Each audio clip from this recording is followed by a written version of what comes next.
Hi everyone, welcome to study कर। मैं दुष्यंत आपके सामने एक बार फिर से उपस्थित हूँ आपकी हिस्ट्री की क्लास को लेकर।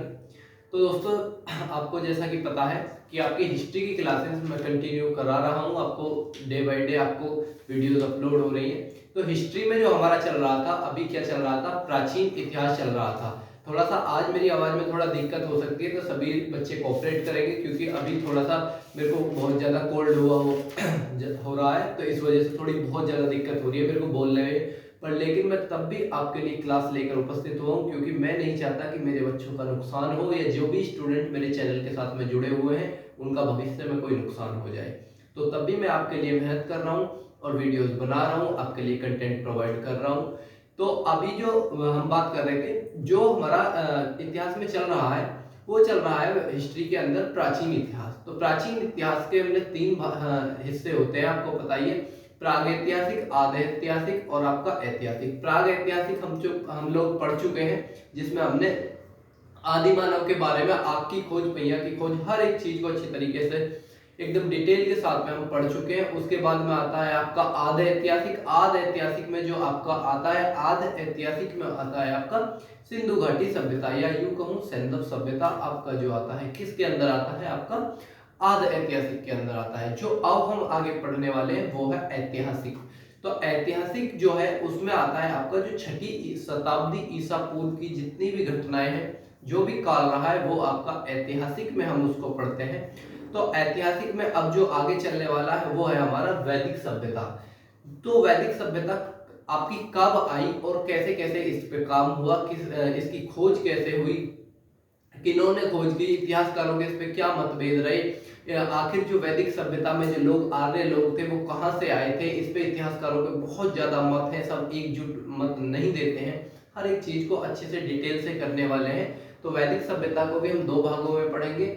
आपका एक होगा ऋग्वैदिक काल, एक होगा उत्तर वैदिक काल। दोनों के अच्छे से इनका टाइम पीरियड देखेंगे, किसका कहाँ तक रहा है। जैसे कि आपका ऋग्वैदिक काल, अगर जो पूरा वैदिक सभ्यता का देखूं, तो वैदिक सभ्यता या वैदिक काल का जो आपका टाइम पीरियड रहा है, 1500 ईसा पूर्व से आपके 600 ईसा पूर्व तक वैदिक सभ्यता फली फूली थी। इसमें भी हमने दो पार्ट किए हैं इसके। तो ऋग्वैदिक काल जो है, या ऋग्वैदिक सभ्यता जो है, ऋग्वैदिक काल है, वो आपका 1500 से 1000 ईस्वी तक, जो ईसा पूर्व तक आपका काल रहा है, वो आपका ऋग्वैदिक काल रहा है। और जो उसके बाद की जो बातें हैं उसको कहते हैं उत्तर वैदिक काल। तो उत्तर वैदिक काल जो हमारा रहा है, वो आपका 1000 से 600 ईसा पूर्व का जो काल रहा है, वो हमारा उत्तर वैदिक काल रहा है।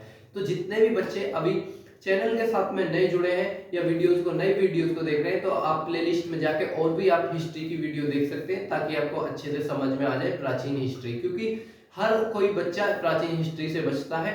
एक तो इसके पीछे एक बहुत बड़ा कारण है, क्योंकि जो हमारा प्राचीन हिस्ट्री, जो प्राचीन इतिहास है, इसमें बहुत, एक तो इसका बहुत बड़ा टाइम पीरियड है, बहुत बड़ा इसका सिलेबस है। तो इससे इसलिए बच्चे बचते हैं, क्योंकि बहुत ज़्यादा टाइम वेस्ट है इसके लिए। तो कभी भी पढ़ाई के पीछे कोई टाइम वेस्ट नहीं होता है, हर एक चीज़ भविष्य में हमारे काम आती है।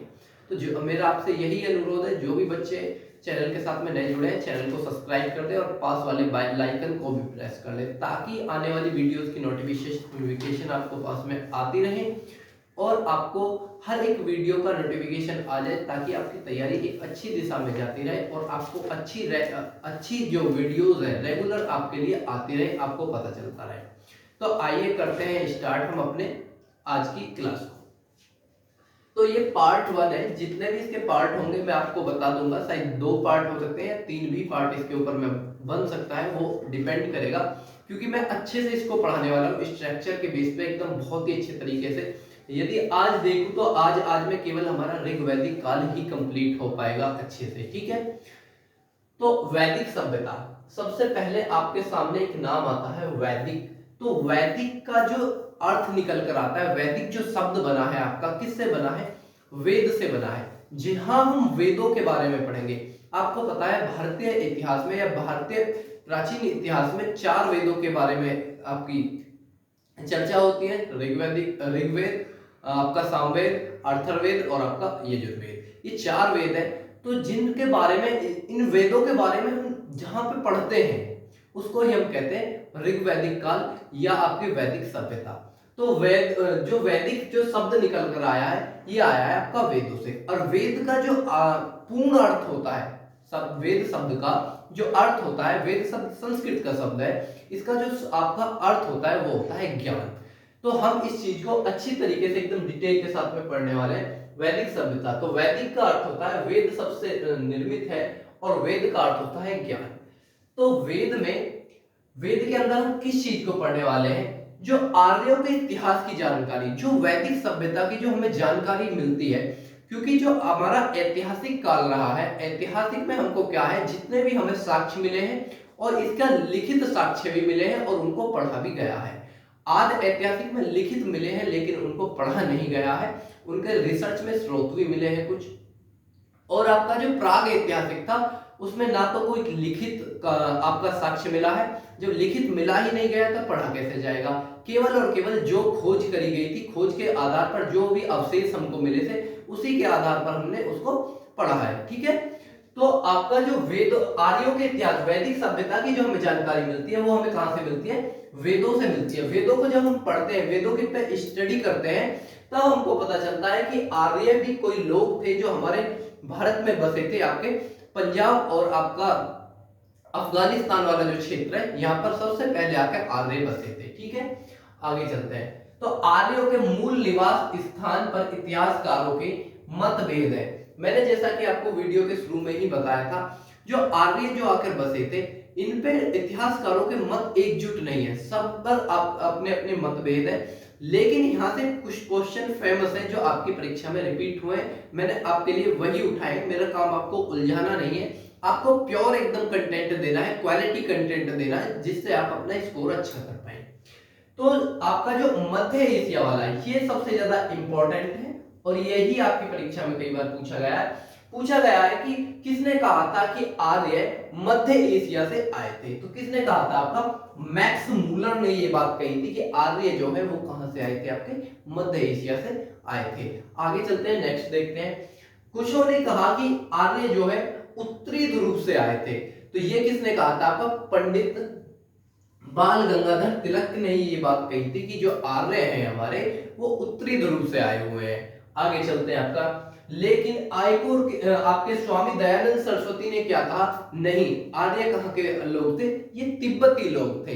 तो इसीलिए इतिहासकार इस पे एकजुट नहीं है, बहुत ज्यादा इनमें डिस्टरबेंस है, बहुत ज्यादा मतभेद है। तो इसलिए जो फेमस है, जो बार बार आपकी परीक्षा में रिपीट हुए, मैंने उनको लिया है। ठीक है, मैंने ये चीज आपको सबसे पहले यही बताया, आर्य सर्वप्रथम पंजाब एवं अफगानिस्तान में आकर बसे थे। क्वेश्चन आपका यहीं से ही बन जाता है, एग्जामिनर ने क्वेश्चन आपकी बार कई बार आपकी परीक्षा में पूछा गया है कि आर्य सबसे पहले कहां पर आके बसे थे। तो आपका पंजाब और अफगानिस्तान का जो क्षेत्र है यहाँ पे आके पहली बार आर्य आपके बसे थे। तो उम्मीद करता हूं कि अभी तक की जो भी मैंने आपको जानकारी दी है आपको अच्छी तरीके से समझ आई होगी। यदि आपको कोई भी डाउट रहता है तो प्लीज कमेंट सेक्शन में कमेंट कीजिएगा, मैं आपका तुरंत रिप्लाई करूंगा। ठीक है, उस चीज का आगे चलते हैं। अब हम बात करते हैं, ये तो होगी थोड़ी बेसिक बातें कि जो वैदिक सभ्यता थी, कि वैदिक शब्द बना, वैदिक शब्द का अर्थ होता है वेद, वेद का अर्थ होता है ज्ञान। आखिर वेद होते क्या हैं जिनसे हमें आर्यों की जानकारी मिलती है, उनको हम वेद बोलते हैं। और आपके आर्यों के ऊपर जो मतभेद है उन पे आप इतिहासकार क्या कहते हैं, इन चीजों के बारे में अभी तक हो गई ये जानकारी, कुल बेसिक जानकारी होती है जो। लेकिन अब हम पढ़ने वाले हैं आखिर वैदिक काल को, कि वैदिक काल था क्या।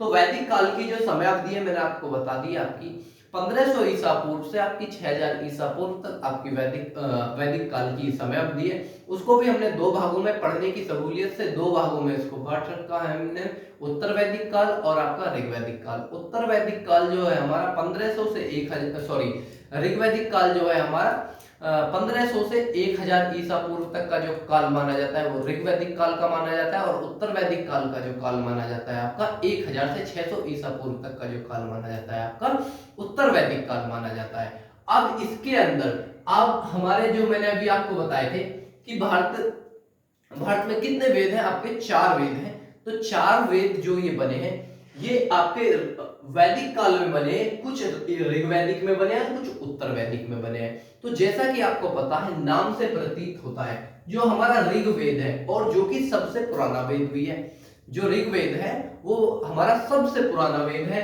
तो वो कहाँ आपका लिखा गया है, वो लिखा गया है ऋग्वैदिक काल के अंदर। जो स्टडी होती है इसकी, जो इसको हम पढ़ते हैं, वो किसके अंदर पढ़ते हैं, हमारा ऋग्वैदिक काल के अंदर हम आपका ऋग्वेद को पढ़ते हैं। भारत का सबसे पुराना वेद ऋग्वेद, ठीक है।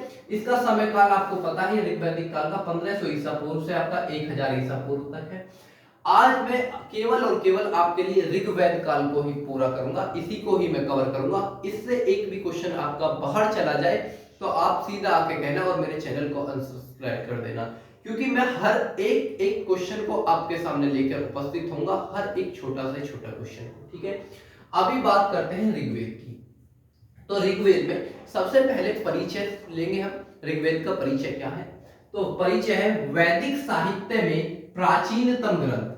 मैंने आपको बताया जो वैदिक काल है उसका सबसे प्राचीनतम ग्रंथ ये कौन, जो इसकी जानकारी मिलती है तो हमें कहां से मिलती है, ऋग्वैदिक काल में जो आपकी मिलती है आपके ऋग्वेद से मिलती है, ठीक है। स्रोत एवं प्रार्थनाओं का संकलन है, स्रोत एवं प्रार्थनाओं का संकलन है किसका, आर्यों का या वैदिक काल का, किसका, आर्यों का या वैदिक काल का। स्रोत और प्रार्थनाओं का संकलन किसका है, आपका आर्यों का, वैदिक काल का, ठीक है। आगे चलते हैं। इसमें कुल इसमें 10 मंडल हैं, 1028 सूक्त हैं और 10,552 ऋचाएं हैं। क्वेश्चन यहां से आपकी परीक्षा में कई बार पूछा गया है, रिपीट हुआ है, हर एक को अच्छी तरीके से समझना है आपको और अपना स्कोर अच्छा करना है। कुल कितने मंडल हैं ऋग्वेद में, आपके 10 मंडल हैं और 1028 सूक्त हैं, 10,552 ऋचाएं हैं, ठीक है। बात करते हैं आगे। 1028 सूक्त में जो 1017 जो सूक्त है वे किसके में है, आपके साकल में लिखे हुए हैं और आपके 11 सूक्त आपके बाल खिल्ले में है, ठीक है। अच्छे से एक एक चीज को अच्छे से समझेंगे, हर एक छोटी सी चीज को मैं आपको समझाने की कोशिश करूंगा, ठीक है। आगे चलते हैं। अब बात करते हैं उल्लेख की, आखिर ऋग्वेद में किस किस चीज का उल्लेख मिलता है, ठीक है। तो गोत्र, सबसे पहले जो गोत्र हमारे आपके गोत्र होते हैं पर्सनल, तो हर जो ये गोत्र होते हैं इसका सबसे पहले वर्णन या उल्लेख जो मिलता है हमें कहां पे मिलता है, ये हमारा ऋग्वेद के अंदर मिलता है, ठीक है। आगे चलते हैं। शूद्र, जो शूद्र होते हैं इसका वर्णन सबसे पहले उल्लेख कहां मिला है हमको, ऋग्वेद में मिला है आपका।